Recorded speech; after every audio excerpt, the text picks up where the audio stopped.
మనతో పాటు అయితే ప్రస్తుతం బీజేపీ లీడర్ కొల్లం శంకర్ రెడ్డి గారు ఉన్నారు. మరి అన్నతో మాట్లాడదాం. అన్న నమస్తే. అన్న, రోహింగ్యాల వల్ల నష్టం ఉందంటారన్న? శరణార్థులుగా 2002-2003లో తీసుకొచ్చిన కాంగ్రెస్ ప్రభుత్వం ఈ రోజుకు వెంటనే వెనక్కి తిరిగి పంపాల్సిందిగా బీజేపీ డిమాండ్ చేస్తుంది. మమతా బెనర్జీ పైన తప్పుడు ప్రచారం చేయడానికి చేస్తున్నారా, లేకపోతే నిజంగానే అక్కడ దాడులు జరుగుతున్నాయి? అసలు గ్యాంగ్ రేప్ చేసి హత్య చేసిన సంఘటన మన కళ్ళ ముందు. నిన్నగాక మొన్న మరో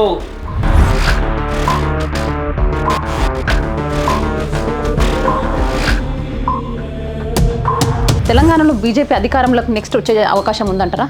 ఈ రాష్ట్రంలో ప్రజలు కాంగ్రెస్ పార్టీకి అనేక పర్యాయాలు అధికారం ఇచ్చారు.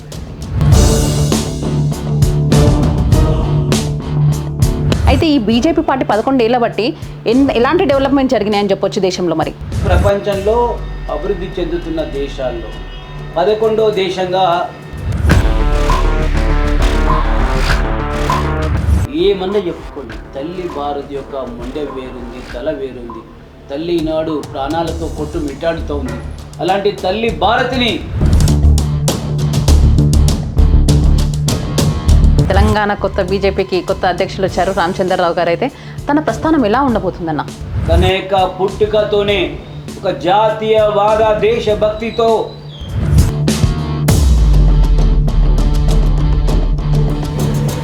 రామచంద్రరావు గారికి ఇక్కడ కాంగ్రెస్ సీఎం రేవంత్ రెడ్డి గారిని కానీ అక్కడ బీఆర్ఎస్ నుంచి కేసీఆర్ గారిని ఎదుర్కొనే ధైర్యం ఉందా అని అంటున్నారు.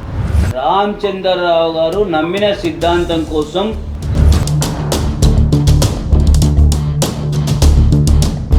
ఈ కాంగ్రెస్ బీఆర్ఎస్ల భరతం బట్టి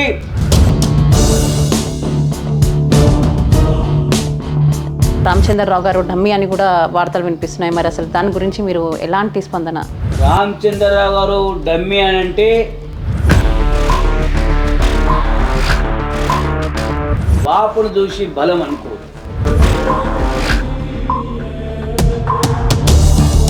కార్యకర్తలలో ఇంకా చాలా మందిలో మనస్పర్ధలు ఉన్నాయని కూడా వినబడుతున్నాయి. అది ఎంతవరకు వాస్తవం అంటారు? మరి రాజకీయ పార్టీ అన్నప్పుడు అందరికీ ఆశలు ఉంటాయి, అందరికి కూడా ఆశయాలు ఉంటాయి. ఆశలు ఆశయాలలో ఒక్కొక్కసారి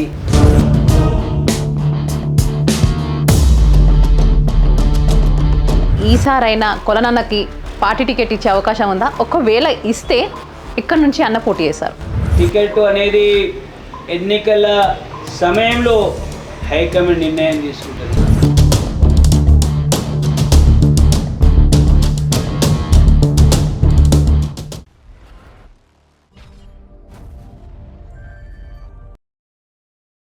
నమస్తే, వెల్కమ్ టు అవర్ ఛానల్. మనతో పాటు అయితే ప్రస్తుతం బీజేపీ లీడర్ కొల్లం శంకర్ రెడ్డి గారు ఉన్నారు. మరి అన్నతో మాట్లాడదాం. అన్న నమస్తే. అన్న నమస్తే. ఎలా ఉన్నారన్న? బాగున్నాను అన్న. చాలామందికి కొలనన్న అనగానే తెలియని వాళ్ళు అయితే లేరు. ఫస్ట్ అందరికైతే ఈ మధ్యకాలంలో పోయిన సంవత్సరం నుంచి మనకి ఏడాది నుంచి గుర్తుకొచ్చేది ఏంటంటే, అన్న లడ్డు కొన్నాడు కదా, బాలాపూర్ లడ్డు కొన్నది కొలనన్ననే కదా అని గుర్తుకొస్తుంది అని అంటారు. ఆ పేరు చెప్పగానే గుర్తుకొస్తుంది మనకి. అన్న ఈ మధ్యకాలంలో అయితే మనం విన్నామన్నా ఏంటంటే, కొంచెం ఇక్కడ వార్తలు విన్నా ఏంటి అని అంటే రోహింగ్యాల గురించి విన్నామన్నా. అసలు నిజంగా రోహింగ్యాల వల్ల నష్టం ఉందంటారన్న? రోహింగ్యాలు భారతదేశానికి కాంగ్రెస్ పార్టీ యొక్క మన్మోహన్ సింగ్ ప్రధానమంత్రి ఉన్నప్పుడు సోనియా గాంధీ గారు అయితే యూపీఐ చైర్పర్సన్గా ఉండేనో ఆ రోజుల్లో బర్మా నుండి వాళ్ళని ఇక్కడికి వలసవాదులుగా శరణార్థులుగా తీసుకురావడం జరిగింది. శరణార్థులుగా 2002-2003లో తీసుకొచ్చిన కాంగ్రెస్ ప్రభుత్వం ఈ రోజుకు సుమారు 23 సంవత్సరాలు అవుతూ ఉంది. అయినా ఈ యొక్క రోహింగ్యాలు ఇక్కడ శరణార్థులుగా వచ్చి వేలాది కుటుంబాలు ఇక్కడ మా ఇంటి వెనకాలనే కిలోమీటర్ దూరంలోనే రోహింగ్యాలు ఉంటారు. సో ఈ రోహింగ్యాస్ వాస్తవానికి శరణార్థులుగా వచ్చి భారత ప్రభుత్వ ఈ రాష్ట్రంలో ఉన్న అధికారులు అయితే రాష్ట్ర ప్రభుత్వ అధికారులు గైడ్లైన్ చేస్తారో సూచిస్తారో వారు అనుకూలంగా నడుచుకోవాలి. కానీ వాళ్ళు భారతదేశ పౌరుల్లాగా ప్రజల మధ్యలో తిరుగుతూ అన్ని గ్రామాల్లో అన్ని ప్రాంతాల్లో తిరుగుతూ వాళ్ళు అనేక పనులు చేసుకుంటూ ఉన్నారు. అనేక విధాలుగా వాళ్ళు ప్రవర్తిస్తూ ఉన్నారు. హత్యలు చేశారు, దాడులు చేశారు, దోపిడీ చేశారు. ఆ దొంగ పాస్పోర్ట్లు తీసుకున్నారు, దొంగ ఆధార్ కార్డులు పొందారు, దొంగ రేషన్ కార్డులు తెచ్చుకున్నారు. అయినా తెలంగాణ ప్రభుత్వం, ఆనాటి బీఆర్ఎస్ 10 ఏళ్ల సర్కారు, ఈనాటి 29 నెలల కాంగ్రెస్ పార్టీ ఎందుకు చర్యలు తీసుకోవడం లేదనేది భారతీయ జనతా పార్టీ డిమాండ్ చేస్తూ ఉంది. అసలు రోహింగ్యాలు ఇంత దారుణంగా ప్రవర్తిస్తూ ఉంటే ఎందుకని ఈ ప్రభుత్వాలు పెదవి ఇప్పడం లేదు? ఈ యొక్క కాంగ్రెస్ ఎందుకు ఇప్పడం లేదు? బీఆర్ఎస్ ఎందుకు ఇప్పడం లేదు? అంటే ప్రజలంటే, ప్రజల మాన ప్రాణాలంటే వీళ్ళకు విలువ లేదా? ప్రజల మాన ప్రాణం కాపాడడానికి ఆలోచన కూడా లేదా అని చెప్పి బీజేపీ ప్రశ్నిస్తూ ఉంది. కాబట్టి రోహింగ్యాలను తక్షణమే ఈ యొక్క హైదరాబాద్ నుండి, బాలాపూర్ నుండి, తెలంగాణ రాష్ట్రం నుండి వెంటనే వెనక్కి తిరిగి పంపాల్సిందిగా బీజేపీ డిమాండ్ చేస్తుంది. ఈ రాష్ట్ర ప్రభుత్వం, రాష్ట్ర ముఖ్యమంత్రి గారు తక్షణమే బేషరత్తుగా ఒక రిపోర్ట్ను కేంద్ర హోంశాఖ మంత్రి గారికి పంపితే చర్యలు తీసుకోవడానికి కేంద్రం సిద్ధంగా ఉంది. కాబట్టి ఈ రాష్ట్రం తక్షణమే వెనక్కి పంపే ఉత్తరాన్ని కేంద్రానికి రాయాల్సిందిగా మేము డిమాండ్ చేస్తాం. అయితే బంగ్లాదేశ్లో మనం చూస్తూనే ఉన్నాం, హిందువులపై దాడులు అయితే జరుగుతూనే ఉన్నాయి. అయితే మమతా బెనర్జీ పైన తప్పుడు ప్రచారం చేయడానికి చేస్తున్నారా, లేకపోతే నిజంగానే అక్కడ దాడులు జరుగుతున్నాయి? అసలు చూడండి, ఒక మెడికో విద్యార్థిని గ్యాంగ్ రేప్ చేసి హత్య చేసిన సంఘటన మన కళ్ళ ముందుంది. నిన్నగాక మొన్న మరో గ్యాంగ్ రేప్ అక్కడ జరిగింది. దీని వెనకాల పూర్తిగా మన అక్కడ ముఖ్యమంత్రి అయినటువంటి మమతా బెనర్జీ గారు, టీఎంసీ పార్టీ కార్యకర్తలు ఉన్నది విషయం స్పష్టమైంది. ఒకవేళ స్పష్టమైనా కానీ ఈ యొక్క టీఎంసీ, మమతా బెనర్జీ యొక్క పార్టీ అయినటువంటి వారి శ్రేణులు ఎవరైతే వాళ్ళకు వ్యతిరేకంగా మాట్లాడతారో, ఎవరైతే వాళ్ళ మీద తప్పు చేశారని ప్రశ్నిస్తారో వాళ్ళ మీద భౌతిక దాడులు చేస్తూ మారణ హోమాన్ని సృష్టిస్తూ ఉన్నారు.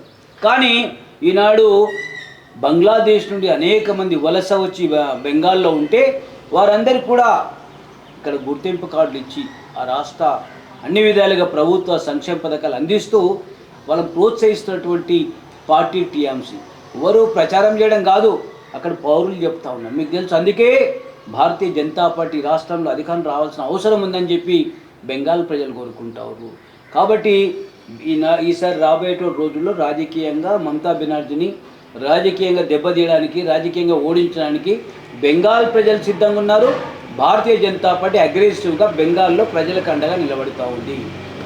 అయితే ఇప్పుడు తెలంగాణలో బీజేపీ విషయానికి వస్తే, తెలంగాణలో బీజేపీ అధికారంలోకి నెక్స్ట్ వచ్చే అవకాశం ఉందంటారా?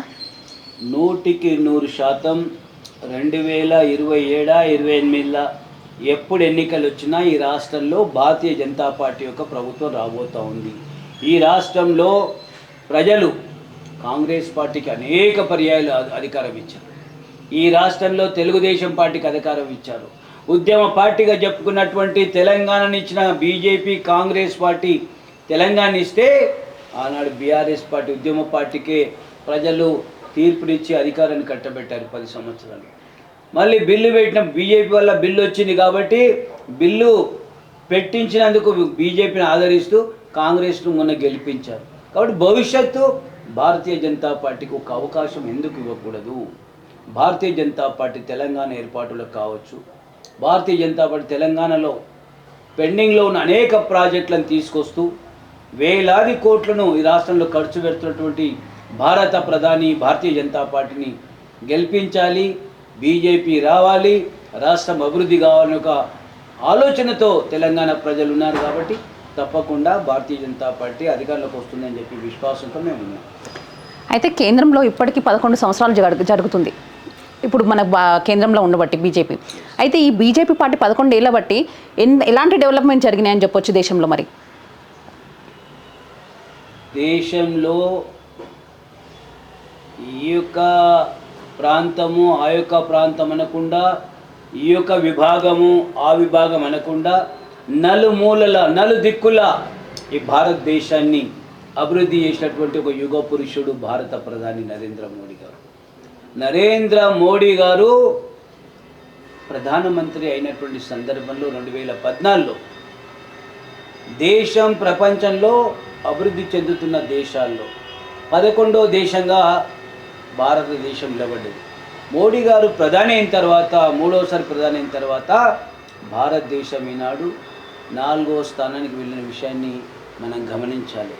మోడీ గారు అభివృద్ధి చేస్తూ ఉన్నారా, భారతీయ జనతా పార్టీ ప్రజల్ని సంక్షేమాన్ని ఇస్తుందా అనేది ఈ యొక్క గుర్తింపే, ఈ యొక్క స్థాయికి రావడమే గర్వంగా అభివృద్ధి అవుతుందని చెప్పుకోవచ్చు.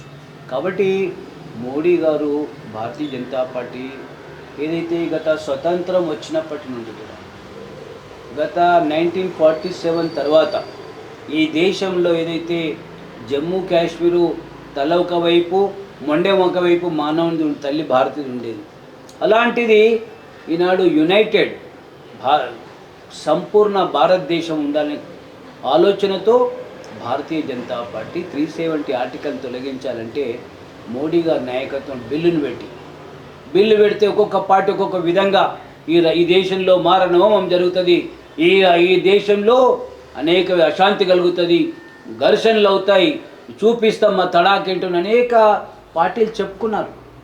ఏమన్నా చెప్పుకోండి, తల్లి భారత్ యొక్క మొండె వేరుంది, తల వేరుంది. తల్లి ఈనాడు ప్రాణాలతో మిట్టాడుతూ ఉంది. అలాంటి తల్లి భారత్ని ఈనాడు ఏకం చేసి భారత ప్రజలందరూ కూడా ఒక్కటే, భారతదేశం ఒకటి, భారత ప్రజలు ఒకటే. కాబట్టి అందరం అభివృద్ధి వైపు పోవాలనే ఆలోచనని భారత ప్రధాని తీసుకొచ్చి జమ్మూ కాశ్మీర్లో చూశారు. మొన్న శ్రీనగర్లో ఏ విధంగా బ్రిడ్జి కట్టారు వారు. చాలా ఆశ్చర్యకరమైన బ్రిడ్జి, ప్రపంచంలో ఏషియా ఖండంలో లేనటువంటి ఎత్తైన ఒక అబ్బురపరిచేటువంటి బ్రిడ్జిని వారు నిర్మాణం చేయాలి, 1000 కోట్లు ఖర్చు. అదే కాదు, ముంబై సముద్రం పైన నడి నుండి సముద్రం మధ్యలోంచి ఒక అపూర్వమైనటువంటి రోడ్డును వేసి, బ్రిడ్జిని వేసి ఈనాడు ప్రజలందరికీ ఒక దిక్సూచిగా అభివృద్ధి మాంత్రికుడిగా మోడీ గారు నిలబడ్డారు. అదే కాదు, మన యొక్క రామగుండంలో 1000 కోట్ల రూపాయలతోటి 5,000 కోట్ల చిల్లర డబ్బులతో మోడీ గారు కేంద్రం ద్వారా పంపిణీ చేసి ఈనాడు అక్కడ ఎరువుల కర్మాగారాన్ని పునర్నిర్మాణం చేసినట్టు యుగ పురుషులు తెలంగాణ ప్రజలకు మోడీ గారు ఇచ్చారు. అదే కాదు, ఒక ములుగు గిరిజన యూనివర్సిటీ మనకి ఇచ్చారు, ఎయిమ్స్ ఇచ్చారు బీబీ నగర్లో. అసలు మోడీ గారు చెప్పుకుంటూ పోతూ ఉంటే ఈనాడు ఆయుష్మాన్ భారత్ పథకం ప్రతి పేదవాడికి ఈనాడు వైద్యం ఫ్రీగా ఇస్తూ ఉన్నాడు. అదే కాదు, నరేంద్ర మోడీ గారు ఎవరు కూడా ఆకలితో అలమటించొద్దని ఉచితంగా ఆహారాన్ని ఇస్తున్నారు గత 5 సంవత్సరాలుగా. మోడీ గారు అసలు ఇది చేయలేదని చెప్పుకునేటువంటి పరిస్థితి లేకుండా చేశారు. రైతులకు కిసాన్ సమ్మాన్ పథకాన్ని ఇచ్చి ప్రతి 6 మాసాలకు రైతులకు కిసాన్ సమ్మాన్ ఇస్తూ ఎకరాకు ప్రతి రైతుకు ఈనాడు 6,000 12,000 రూపాయలు ఇస్తాం. ఇదే కాదు, మోడీ గారు బేటీ బచావో బేటీ పడావో అని చెప్పారు. ఈనాడు భారతదేశంలో క్లీన్ అండ్ గ్రీన్ నిర్వహిస్తూ ఉన్నాడు.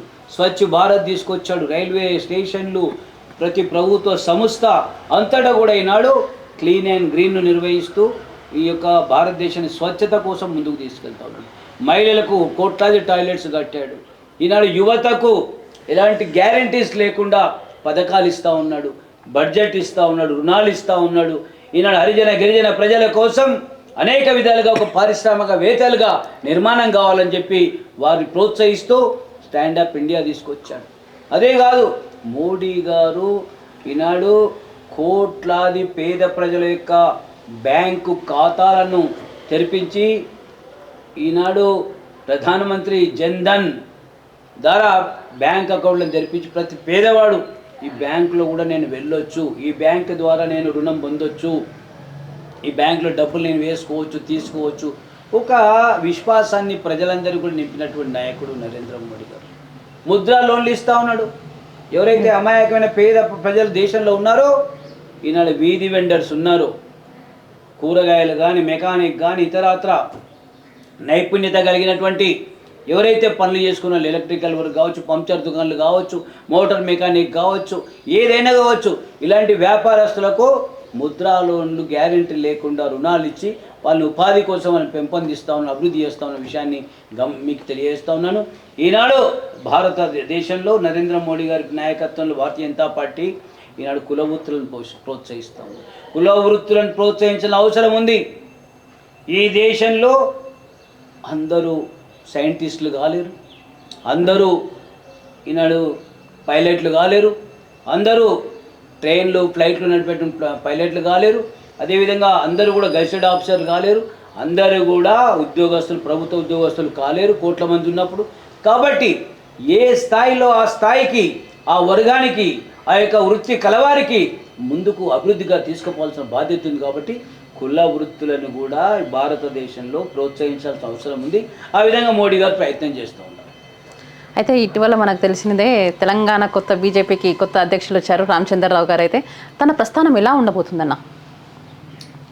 రామచంద్రరావు గారు తన యొక్క పుట్టుకతోనే ఒక జాతీయవాద దేశభక్తితో నిర్మాణమైనటువంటి ఒక పరిపూర్ణత కలిగినటువంటి నాయకుడు, మేధావి వర్గానికి చెందినటువంటి నాయకుడు రామచంద్రరావు గారు 45 సంవత్సరాలుగా భారతీయ జనతా పార్టీకి, ఆర్ఎస్ఎస్కు విద్యార్థి, అఖిల భారతీయ విద్యార్థి పరిషత్లో ఒక దేశభక్తుడిగా నిర్మాణమైనటువంటి నాయకుడు. కాబట్టే ఈనాడు భారతీయ జనతా పార్టీ ఈనాడు ఇలాంటి యొక్క నిస్వార్థపరుడు, ఈనాడు ఇలాంటి హామ్ లేనటువంటి వ్యక్తి, అందరితో కూడా స్నేహపూర్వకంగా ఒక ప్రేమగా ముందుకు పోయేటువంటి నాయకుడిగా రామచంద్రరావు గారు ఉన్నారు. రామచంద్రరావు గారి నాయకత్వంలో భారతీయ జనతా పార్టీ తెలంగాణలో పక్కాగా అభివృద్ధి అవుతుంది. పక్కాగా రేపు అధికారంలోకి వచ్చేటువంటి ప్రయత్నాలు వారి నాయకత్వంలో కొనసాగుతాయని చెప్పి మీకు తెలియజేస్తూ ఉన్నాను. రామచంద్రరావు గారు ఒక గొప్ప సిద్ధాంత నాయకుడు, ఒక గొప్ప నమ్మిన సిద్ధాంతం కోసం పనిచేసేటువంటి నాయకుడు.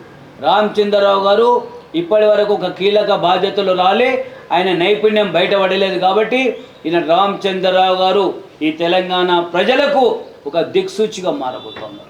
ఒక ప్రముఖ న్యాయవాదిగా, హైకోర్టు కానీ సుప్రీంకోర్టు కానీ ఈ యొక్క తెలంగాణ వ్యాప్తంగా ఏ అంశం మీదైనా క్షుణ్ణంగా ముందుకొచ్చి పోరాటం చేసేటువంటి నాయకుడిగా, విద్యార్థి నాయకుడి నుంచి మొదలుకొని ఈనాడు తెలంగాణ ప్రజల కోసం పోరాటం చేసి తెలంగాణలో రావడంలో కీలక పాత్ర పోషించినటువంటి రామచంద్రరావు గారు ఈ రాష్ట్ర అధ్యక్షుడు కావడం మా అందరి గర్వకారణం అని చెప్పి ఈ సందర్భంగా మనం చేస్తూ ఉన్నాం.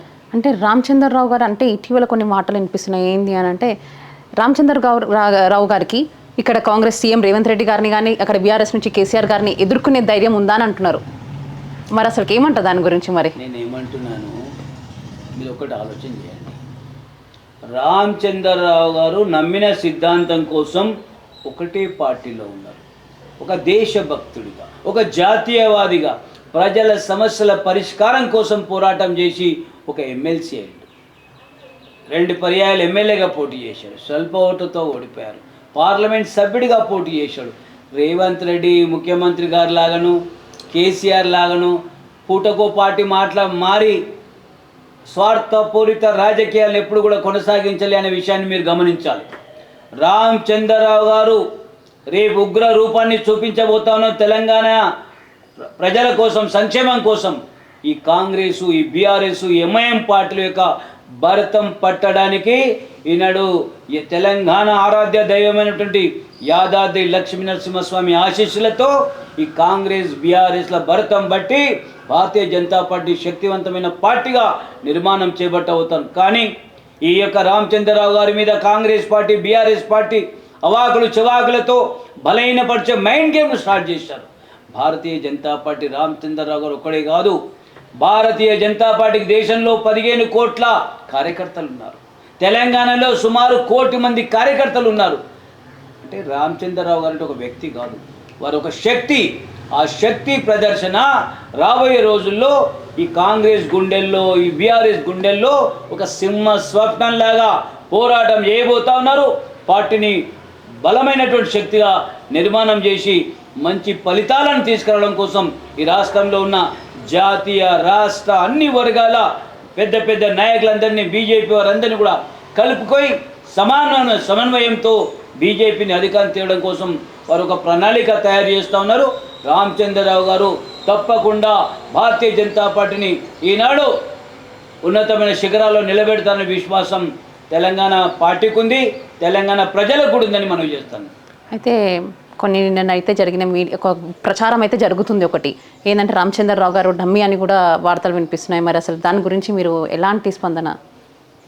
నేను ఏమంటా ఉన్నాను, రామచంద్రరావు గారు డమ్మీ అని అంటే ఆ విధంగా పిలిచేటువంటి మూర్ఖులు ఒక మైండ్ గేమ్ స్టార్ట్ చేశారు. కాంగ్రెస్ పార్టీ, బీఆర్ఎస్ పార్టీ, ఈ ఇద్దరు కూడా కుమ్మక్కైపోయి ఒక మైండ్ గేమ్ ద్వారా బీజేపీ శ్రేణులను కొంత మెతక వైఖరి వచ్చే విధంగా ప్రయత్నం చేసేటువంటి కుట్రలు చేస్తూ ఉన్నారు.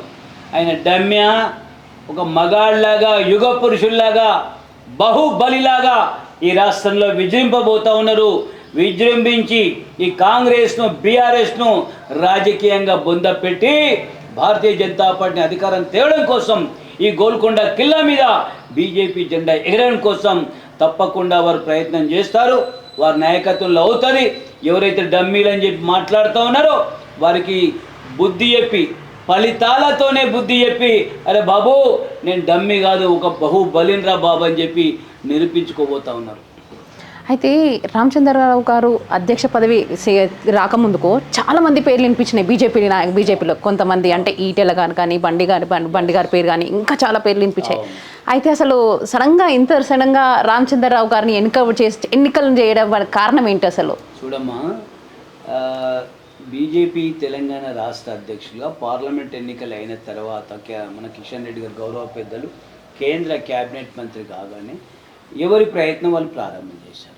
ఒకవైపు డికే అరుణక్క కానీ, రెండో వైపు రఘునందన్ అన్న కానీ, ధర్మాపురి అరవింద్ కానీ, ఇక్కడ ఈటల రాజేందర్ అన్న కానీ, బండి సంజయ్ అన్న కూడా పార్టీ ఉండమని కూడా రిక్వెస్ట్ చేసింది.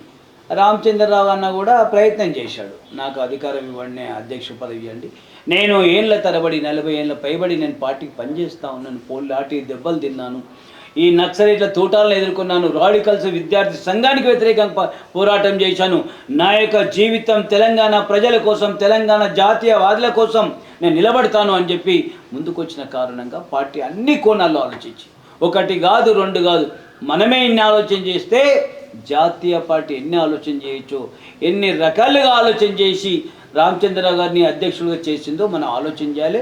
ఏకాఏకీగా అకస్మాత్తుగా చేసింది కాదు. 45 ఏళ్ళుగా వారు ఒక జాతీయవాదానికి కమలపు గుర్తుకు జెండాను భుజాన వేసుకొని పనిచేసిన రామచంద్రరావు గారికి అధ్యక్ష పదవి రావడం అంటే ప్రతి సామాన్య కార్యకర్త ఏమంటా ఉన్నాడంటే భవిష్యత్తులో భారతీయ జనతా పార్టీలో మాత్రమే సాధారణ కార్యకర్త నుండి నాయకుడి వరకు గౌరవం వచ్చే పార్టీ కేవలం భారతీయ జనతా పార్టీ అనేది బీజేపీలో ఉంది. అదే కాంగ్రెస్లో మీరు చూశారు, రేవంత్ రెడ్డి తెలుగుదేశం పోయాడు, బీఆర్ఎస్ పోయాడు, రేవంత్ రెడ్డి ఈ పార్టీ కాంగ్రెస్లోకి వెళ్ళాడు. రేవంత్ రెడ్డి మళ్ళీ 25 కోట్ల రూపాయలని ఏఐసిసి వర్గాలకు ఇచ్చి పిసిసి పదవి తెచ్చుకున్నారని చెప్పి కాంగ్రెస్ శ్రేణులే చెప్పారు. మీరే చెప్పాలి, డమ్మీ వాళ్ళ మన ఏదో ఈనాడు కాంగ్రెస్ పార్టీకి అదృష్టం కలిసి వచ్చి ముఖ్యమంత్రి అయింది, అదృష్టం కలిసి వచ్చి ఈనాడు ఈ రాష్ట్రం అధికారంలోకి వచ్చింది. అంత మాత్రాన వాపును చూసి బలం అనుకోవద్దు, వాపును చూసి బలం అనుకోవద్దని కాంగ్రెస్ పార్టీకి హెచ్చరిస్తూ ఉన్నాం. మీ యొక్క వాపు కొన్నాళ్ళు అనే విషయాన్ని గమనించాలి. తెలంగాణ ప్రజలు మిమ్మల్ని అడుగుతూ ఉన్నారు, మీరు ఈ రాష్ట్రంలో ఇచ్చినటువంటి 6 గ్యారెంటీలు ఏవైతున్నాయో మహాలక్ష్మి పథకం ఎక్కడ పోయిందని అడుగుతూ ఉన్నాం. ప్రతి మహిళకు 18 ఏళ్ళు పూర్తయిన మహిళలకు 2500 రూపాయలు నెల అన్నారు. 20 నెలలు అయింది బిడ్డ, నువ్వు వడ్డీతో సహా 20 నెలల డబ్బులు రేబేయి, అప్పుడే ఎన్నికలకు రా. బీసీల యొక్క రిజర్వేషన్ల పేరుతో కొత్త రాజకీయం తెరదీస్తూ ఉన్నావు. ఈనాడు 42% బీసీలకు తెస్తానంటున్నావు. 42% చెప్పినటువంటి నీ ప్రభుత్వం 10% ముస్లింలకు ఇవ్వడంలో అంతర్యం ఏమిటి? తెలంగాణ బీసీ వర్గానికి నువ్వు క్షమాపణ చెప్పు. నీ నిజంగా నిజాయితీ ఉంటే 42% ఈ తెలంగాణ బీసీ సామాజిక వర్గానికి ఇవ్వాలని బీజేపీ డిమాండ్ చేస్తూ ఉంది. కానీ బీసీల ముసుగులో ముస్లిం మైనార్టీలకు రిజర్వేషన్లు ఇస్తానంటే భారతీయ జనతా పార్టీ చూస్తూ ఊరుకోదు. బీసీల తరపున తెలంగాణలో ఒక ఉద్యమాన్ని ఊపిరిపోస్తుందని చెప్పి హెచ్చరిస్తూ ఉన్నాము. కాబట్టి ఈనాడు మన రేవంత్ రెడ్డి గారు చెప్పే మాటలన్నీ పచ్చి బూటకం. 42% చెప్పడం, 10% ముస్లిం సామాజిక వర్గాన్ని మాట్లాడడం అంటే గతంలో బీసీలకు 34% రిజర్వేషన్లు వచ్చేటివి. ఈయన నాయకత్వంలో 2% తగ్గి ముస్లింలకు పోతూ ఉన్నాయి. ఇదా బీసీలకు ఇచ్చేటువంటి గౌరవం? ఇది తప్పు. ఈ కాంగ్రెస్ పార్టీకి సవాల్ విసురుతూ ఉన్నాం.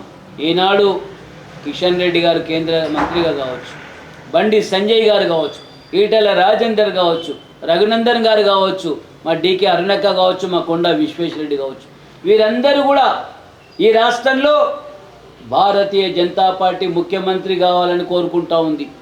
వీరందరూ కూడా ఈ తెలంగాణలో బీజేపీ ప్రభుత్వం వస్తే ఒక బీసీ సామాజిక వర్గానికి చెందినటువంటి నాయకుడిని ముఖ్యమంత్రి చేయాలని తప్పిస్తూ ఉంది. కానీ అధికారం వస్తే మేముండాలి కోరుకునే ప్రయత్నం పార్టీ చేయడం లేదు. పార్టీ బీసీ సామాజిక వర్గాన్ని ముఖ్యమంత్రి చేస్తామని చెప్పి ప్రజల ముందు బాహాటంగా హామీ ఇచ్చింది. కానీ కాంగ్రెస్ ఏమి ఇచ్చింది? ఈ మాయ, ఈ మోసం, ఓట్లు, సీట్లు ఇంట్లో వండుకోవాలి. ఈ పరిస్థితి కాంగ్రెస్ పార్టీ. కాబట్టి 10 ఏళ్ళు బీఆర్ఎస్ కుప్పగూలిపోయింది. మోసంతో ప్రజల్ని మోసం చేసినందుకు ఇంట్లో కొడుకు ఫామ్ హౌస్ పరిమితం చేశారు. రేపు కాంగ్రెస్ పార్టీని కూడా ఇంటికి పంపే రోజులు దగ్గరలో ఉన్నాయని చెప్పి హెచ్చరిస్తూ బీజేపీ రాష్ట్రంలో అధికారం రావడం కోసం, బీసీ సామాజిక వర్గాన్ని ముఖ్యమంత్రి చేయడం కోసం ఈ రాష్ట్రంలో ఉన్న అన్ని వర్గాల నాయకులు భారతీయ జనతా పార్టీ జెండా కోసం పనిచేస్తారని చెప్పి నేను తెలుపుతా ఉన్నాను. అయితే ఈ మధ్య కాలంలో బీజేపీ చాలా ఫామ్లోకి వచ్చిందని కూడా అంటున్నారన్న. మళ్ళీ ఇప్పుడు అదే ఫామ్లో ఉందంటారా? చూడండి అమ్మా, పార్లమెంట్ ఎన్నికలు జరిగి 1 ఇయర్ అవుతుంది. 1 ఇయర్లో 35% నరేంద్ర మోడీ గారి ఆశీస్సులతో దేశ ప్రజలంతా, ప్రత్యేకంగా తెలంగాణ రాష్ట్ర ప్రజలు మోడీ గారికి 35% ఓట్ బ్యాంకునిచ్చి బీజేపీకి 8 సీట్లు పార్లమెంట్ స్థానాలు ఇచ్చారు. మొన్న ఒక 3 నెలల క్రితం 2 ఎమ్మెల్సీ ఎన్నికలు జరిగినాయి. 3 జరిగితే ఈ రాష్ట్రంలో 2 బీజేపీ పార్టీ గెలిచింది. దీన్ని బట్టి మీరు అర్థం చేసుకోవాలి, భారతీయ జనతా పార్టీ పెరిగిందా తగ్గిందా, రేపు అధికారంలో వస్తుంది అని ఆశాకిరణంగా ముందుకు పోతుందా లేదనేది ప్రజలు చెప్తా ఉన్నారు. Yes, we want to Bharatiya Janata Party is coming ruling of Telangana అని చెప్పి కోరుకుంటాను. బీజేపీని తెలంగాణ రాష్ట్రంలో అధికారంలో రావడం కోసం ప్రతి సామాన్య ప్రజా మొదలుకొని అన్ని వర్గాల మహిళలు, రైతులు, యువకులు అందరూ కూడా కోరుకుంటూ ఉన్నారు. కాబట్టి భారతీయ జనతా పార్టీ తప్పకుండా రేపు అధికారులకు రానికే అందరూ కూడా మద్దతు ఇస్తారని చెప్పి నేను కోరుతున్నాను. అయితే బీజేపీ కార్యకర్తలలో కొంతమంది ఎమ్మెల్యేలు కానీ ఎంపీలు కానీ కొంతమంది కార్యకర్తలలో ఇంకా చాలామందిలో మనస్పర్ధలు ఉన్నాయని కూడా వినబడుతున్నాయి. అది ఎంతవరకు వాస్తవం అంటారు మరి? అంటే మనస్పర్ధలు అనేది కాదు, కాకపోతే రాజకీయ పార్టీ అన్నప్పుడు అందరికీ ఆశలు ఉంటాయి, అందరికీ కూడా ఆశయాలు ఉంటాయి. ఆశలు ఆశయాలలో ఒక్కొక్కసారి అనుకున్న పద్ధతిలో సరైనటువంటి బాధ్యతలు దొరకక, అదేవిధంగా కొన్ని సందర్భాల్లో ఎమ్మెల్యే ఎంపీ టికెట్లు కూడా ఆశించిన వారందరికీ రాకపోవడం, అలాంటప్పుడు కొంత అసంతృప్తి అలా ఉంటుంది. కానీ అది రాజకీయ క్షేత్రంలో సాధారణమే అని తెలుపుతా ఉన్నా. అంటే అలా కాదన్నా, ఇప్పుడు ఏమని చెప్తున్నారంటే బీజేపీ పార్టీలో చాలా ఏండ్లుగా పనిచేసే వాళ్ళని ప్రిఫరెన్స్ ఇవ్వకుండా కొత్తగా వచ్చిన వాళ్ళకి ఇస్తున్నారని కూడా వార్తలు వినిపిస్తున్నాయి. మరి దానికి ఏమంటారు మీరు? ఒకటి ఉంది, పార్టీ పెద్దలు పార్టీ యొక్క ఎదుగుదల కోసం పెద్ద ఎత్తున ఆలోచన చేసి కొన్నిసార్లు కొన్ని చోట్ల కొత్త వాళ్ళకు అవకాశం ఇవ్వచ్చు, కొన్ని చోట్ల పాత వాళ్ళకు అవకాశం ఇస్తూ ఉన్నారు.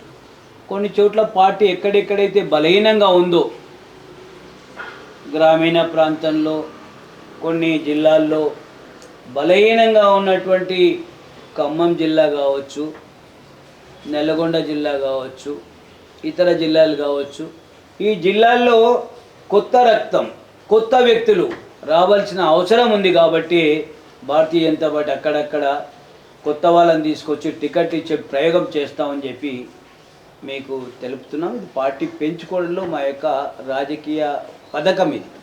మొన్న కూడా మా రాష్ట్ర అధ్యక్షులుగా బాధ్యతలు స్వీకరించినప్పుడు రామచంద్రరావు గారు ఈ రాష్ట్రంలో చేరికల్ని ప్రోత్సహించాలని చెప్పి మాకు పిలిపించారు. ఎవరైనా కావచ్చు, భారతీయ జనతా పార్టీ ఎదుగుదలకు, భారతీయ జనతా పార్టీ అధికారంలో రావడం కోసం ఎక్కడెక్కడైతే భారతీయ జనతా వస్తామంటారో, చేర్చుకోవాలని అంటారో అక్కడ అందరికీ కూడా ప్రమేయం, మనందరం వాళ్ళందరి దగ్గరికి వెళ్ళి బీజేపీలో రావడానికి మనం ముందుకు రావాలని చెప్పి చేర్చుకోవాలని చెప్పి కూడా వారు మాకు విజ్ఞప్తి చేయడం జరిగింది. అయితే ముందస్తు వచ్చే స్థానిక ఎన్నికలలో బీజేపీ పర్ఫార్మెన్స్ ఎలా ఉండబోతుంది? భారతీయ జనతా పార్టీ 1980లో పుట్టినటువంటి భారతీయ జనతా పార్టీ ఈనాడు 45 సంవత్సరాలు పూర్తి చేసుకుంది పార్టీ ఆవిర్భావం జరిగి.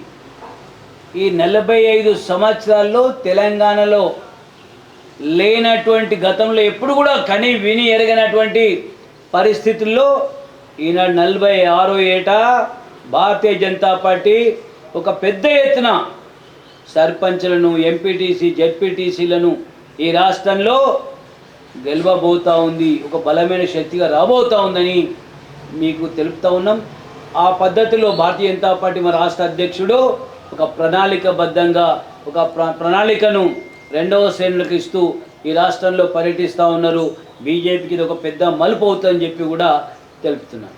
అయితే బీజేపీ పార్టీ ఈసారైనా కొలనన్నకి పార్టీ టికెట్ ఇచ్చే అవకాశం ఉందా? ఒకవేళ ఇస్తే ఇక్కడ నుంచి అన్న పోటీ చేశారు. చూడమ్మా, భారతీయ జనతా పార్టీ హైకమాండ్ ఈనాడు రామచంద్రరావు గారు ఒక పార్టీ డెడికేటెడ్గా ఉన్న రామచంద్రన్నని ఏ విధంగా రాష్ట్ర అధ్యక్షుడు చేసిందో నాలాంటి వ్యక్తులకు కూడా తప్పకుండా న్యాయం చేస్తనే విశ్వాసాన్ని హైకమాండ్ దగ్గర, హైకమాండ్ మీద ఉందని చెప్పి మనవి చేస్తున్నా. టికెట్ అనేది ఎన్నికల సమయంలో హైకమాండ్ నిర్ణయం తీసుకుంటుంది. మరి జాతీయ పార్టీ ఎన్నికలప్పుడే నిర్ణయం తీసుకుంటుంది. కానీ ఎన్నికలకి చాలా దూరం ఉన్నాయి. ఇప్పుడు 20 నెలలే అయింది, ఇంకా 3 సంవత్సరాలు ఉంది. 3 సంవత్సరాల గురించి ఇప్పుడే మనం ఆలోచన చేయడం మంచిది కాదు. అయినా పార్టీ సీనియర్లు, జూనియర్లు అనే తేడా లేకుండా ఏ శక్తి పరిగెత్తగలుగుతుందో, ఏ శక్తి ప్రజల్లో విశ్వాసం ఉండి ప్రజల అభిమానం ఉందో ఆ నాయకుడిని భారతీయ జనతా పార్టీ తప్పకుండా గుర్తించి తప్పకుండా ముందుకు తీసుకెళ్లేటువంటి ప్రయత్నం చేస్తుందని చెప్పి నేను విశ్వాసం వ్యక్తం చేస్తాను. అన్న, ఇంతవరకు మహేశ్వరం నియోజకవర్గంలో మీరు ఎలాంటి సేవలు చేశారన్న? అసలు చూడండి, నేను చాలాసార్లు చెప్తుంటాను, నేను దేశ ప్రజలందరికీ ఈ త్రిమూర్తులు గురు బ్రహ్మ, గురు విష్ణు, గురుదేవో మహేశ్వర, ఈ ముగ్గురు కూడా ఏదో త్రిమూర్తులు ఈ యొక్క దేశవ్యాప్తంగా అందరికీ ఆశీస్సులు ఇస్తారు. నేను కూడా నాకు రాజకీయాల్లో పనిచేస్తున్నప్పుడు నా గురువారులైనటువంటి త్రిపుర గవర్నర్ ఇంద్రసేనారెడ్డి గారు మతోన్మద రజాకార్ల ఎంఐఎం పార్టీతో, నక్సలిజంతో పోరాటాలు చేసి ఈనాడు భారతీయ జనతా పార్టీని ఈ యొక్క మహేశ్వరంలో ఈనాడు సింహస్థానమైనటువంటి బాలాపూర్ మండలము, సరూర్ నగర్ మండలంలో భారతీయ జనతా పార్టీ ఈ స్థాయికి తీసుకొచ్చామంటే ఈ ముగ్గురి గురువుల వల్ల, వారి ఆశీస్సుల వల్ల ఈ స్థాయికి తెచ్చానని చెప్పి మీకు స్పష్టం చేస్తున్నా. నా జీవితంలో నేను సంతృప్తికరంగా ఉద్యమాలు చేసినటువంటి నా యొక్క గుర్తింపులు పేద ప్రజలందరికీ కూడా ఇళ్ళ స్థలాలు, ఇల్లు కట్టించాలని వేలాది ఇళ్ళ పట్టాలు ఇప్పించినటువంటి ఒక నాయకుడిగా నాకు గౌరవం ఉంది.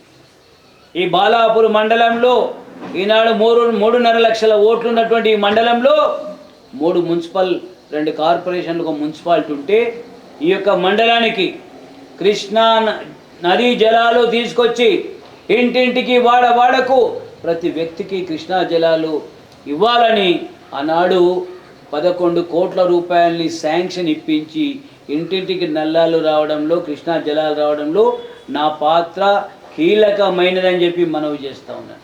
ఇదే కాదు, ఎక్కడైతే భూ కబ్జాలు పెడితే మత శక్తులు, ఎక్కడైతే భూ కబ్జాలు పెడితే వాళ్ళ మీద పోరాటాలు చేశాను, ప్రజలకు అండగా నిలబడ్డాను. ఈనాడు ఏదైతే రిజర్వేషన్ల వ్యవస్థ ఉందో, బాబాసాహెబ్ అంబేద్కర్ గారు రిజర్వేషన్లు ఇచ్చారు మనకు, బీసీలకు, ఎస్సీలకు, ఎస్టీలకు ఇచ్చారు. ఈ యొక్క రిజర్వేషన్లు సామాజిక న్యాయం జరగడం లేదు, దీంట్లోనే అవకతవకలు జరుగుతూ ఉన్నాయని చెప్పి అనేక సార్లు పోరాటం చేసి మండల రెవెన్యూ కార్యాలయాల ముందు, జిల్లా కలెక్టర్ కార్యాలయం ముందు ధర్నాలు చేసి తప్పుడు కేసులు పెట్టి జైలుకు వెళ్ళినా దాన్ని తట్టుకొని ప్రజలకు న్యాయం జరిగే వరకు పోరాటాలు కొనసాగించాం. అదే కాదు, ఆనాడు దత్తాత్రేయ గారు అధ్యక్షుడు ఉన్నప్పుడు బద్దం బాలరెడ్డి గారు ఇతర పెద్దల ఆశీస్సులతో మేము ఈ యొక్క భూ పోరాట పథకాన్ని భూ పోరాటం అని వేలాది ప్రజలతో ఉద్యమం చేసి గుడిసెలు వేయించి వాళ్ళకి పట్టలు ఇండ్లు వచ్చే విధంగా చూసిన చరిత్ర నాది. ఈ విధంగా చెప్పుకుంటూ పోతూ ఉంటే ఎక్కడైతే సమస్య ఉందో అక్కడ బీజేపీ కొలను శంకర్ రెడ్డి ఉన్నాడని ఈనాడు ప్రజల్లో ఒక విశ్వాసం ఉంది. ఉద్యమాలకే ఊపిరి పోసిన నాయకుడిగా కొలను శంకర్ రెడ్డికి పేరుంది. నేను భారతీయ జనతా పార్టీలో ఎమ్మెల్యేని కావాలనో ఎంపీ కావాలనో మంత్రి కావాలనో రాలేదు. ఒక సాధారణ కార్యకర్తగా దేశభక్తుడిగా తల్లి భారతికి సేవ చేసుకునే ఒక ఆలోచన వల్ల వచ్చాక పార్టీ పెరిగింది. ప్రపంచంలో ఈనాడు నంబర్ 1 పొలిటికల్ పార్టీగా బీజేపీ నిలబడ్డది. ఈసారి బీజేపీ గతంలో వాజ్పేయి నాయకత్వంలో 3 పర్యాయాలు అధికారంలోకి వచ్చింది. 13 రోజులు 13 నెలలు 5 సంవత్సరాలు. ఈయన నరేంద్ర మోడీ గారి నాయకత్వంలో మరో 3 హ్యాట్రిక్ విజయాలు సాధించింది. చివరి ప్రశ్న ఏంటంటే కొలనన్న లక్ష్యం ఏంటి? నేను భగవంతుని ఒక్కటే కోరుకుంటా ఉన్నాను. మా తల్లిదండ్రుల ఆశీస్సులతో నాకు జన్మనిచ్చినందుకు నేను ఈ తల్లి భారతి సేవలో ఒక అగ్ర స్థానంలో ఉండాలని కోరుకుంటాను. తల్లి భారతి సేవలో ఒక రాజకీయ నాయకుడిగా, భారతీయ జనతా పార్టీ నాయకుడిగా ఈ సమాజంలో ఒక గౌరవప్రదమైన స్థానంలో ఉండాలని ఆ భగవంతుని కోరుకుంటాను. కాబట్టి నిరంతరం ప్రజల మధ్యలో ఉంటూ ప్రజల కోసం తప్పించేటువంటి ఒక సేవకుడిగా పనిచేస్తాం. ఆ యొక్క పిలిస్తే పలికే నాయకుడిగా, సేవకుడిగా ప్రజల మధ్యలో ఉంటానే కాబట్టి ఆ ప్రజల దీవెనలతోటే నేను ఒక అగ్రస్థానాన్ని చేరుకుంటాననే విశ్వాసం నాకుంది. నేనేదో అక్రమ సంపాదన ద్వారాను కోట్ల రూపాయల సంపాదన ద్వారాను రాజకీయాల్లోకి రాలే. రాజకీయాల్లో సాధారణ కార్యకర్తగా, దేశభక్తుడిగా, తల్లి భారతి సేవకుడిగా ప్రజల మధ్యలో ఈ యొక్క మహేశ్వర నియోజకవర్గం కావచ్చు, రంగారెడ్డి జిల్లాలకు కావచ్చు, తెలంగాణ ప్రజలకు కావచ్చు, నా సేవలు ఎవరు అడిగినా తప్పకుండా అందరికీ అందుబాటులో ఉండి సేవలు అందించే నాయకుడిగా, సేవకుడిగా ప్రజల మధ్యలో ఉంటాను. ఈ ప్రజల ఆశీస్సులు, తల్లిదండ్రుల ఆశీస్సులతో తప్పకుండా ఈ యొక్క సమాజంలో ఒక ఉన్నతమైన రాజకీయ శిఖరాల్లోకి తప్పకుండా దేవుడు తీసుకెళ్తాడని నేను సంపూర్ణంగా విశ్వసిస్తూ ఉన్నాను. థ్యాంక్ యూ అన్న. Thank you so much. Thank you అమ్మా. చూస్తూనే ఉండండి లెజెండ్ టీవీ. మరొక ఇంటర్వ్యూలో కలుద్దాం. అంతవరకు బాయ్.